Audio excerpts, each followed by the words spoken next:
everyone, we're reading a story for you. It's called Magic Treehouse Ghost Hunt at Sundown. Let's get going. And don't forget to subscribe the link below for more videos. Chapter 3. Player Piano. Outside the sad tomb played on. It's coming from there, said Annie. She crept toward a building that had a sign with the word hotel on it. Jack zipped after her. Annie slowly pushed open a swinging door. They peeked inside.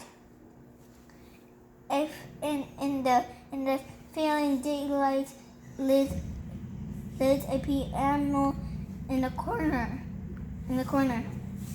of the room. The keys were moving up and down, but no one was there.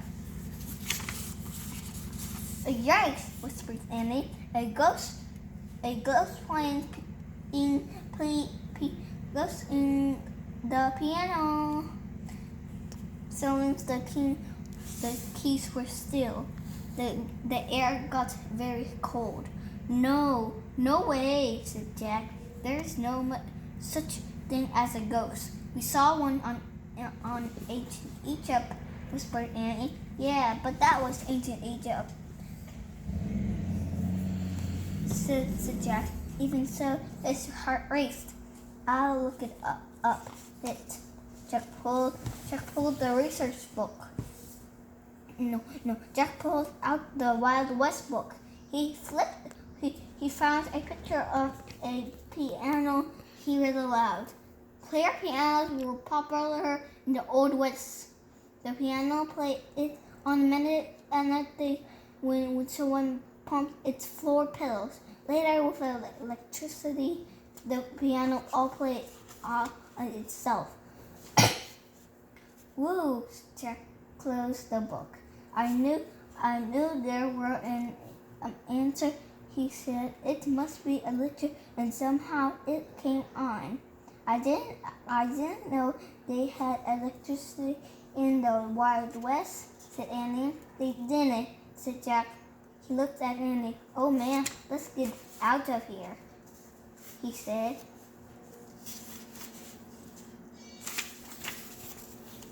Jack and Annie backed out of the hotel. When they outside, they heard another sound. Horse hoof thumping against the hard ground. A cloud of dust seemed to be moving toward the town. As it got closer, Jack saw 3 riders. They were herding a small band of horses. Hi, said Jack. Where, said Annie.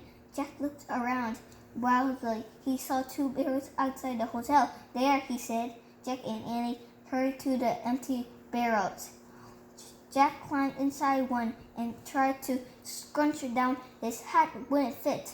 He jumped out of the barrel and threw his hat into the hotel. Mine too, said Annie. Jack grabbed hers and threw it. Then he scrambled back into the barrel just in time. Jack heard the horse thunder into town. He peeked through a crack in the barrel, saw a blur of cowboys and a horse go by. Whoa, men shouted. Jack heard the horses going to a halt. They stamped and snorted. All he could see were shadows through the crack. Dust covered Jack. He had to sneeze. He pinched his nose. The crack bed must have right up, said the cowboy yelled. This time it's a ghost. Yup, it gives me the shivers, said another. Let's come over the rise. Jack really had to sneeze. He pinched his nose tighter, but he couldn't stop it. Stop.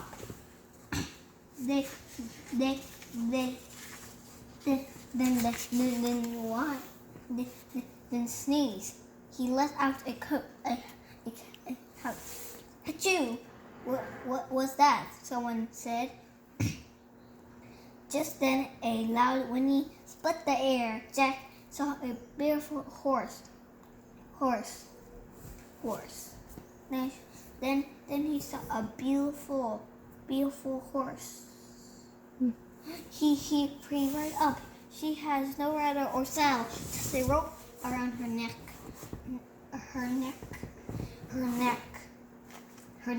She was red as the sunset. She had a wild black mane and a white star above her eyes. We can't keep fighting this one, boss, a cowboy yelled. Yuck, she wants her cold. The other said, we shouldn't leave him behind. I was too slow, a voice said. A growl voice said, we'll set her when we cross the border. That's terrible, thought Jack.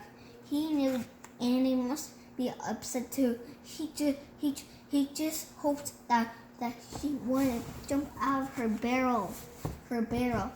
But the cowboys pulled the red horse away. The ground rang from the pounding of hooves as they moved off. Jack and Annie stood up. They watched the riders disappear into the dust. The pounding faded away.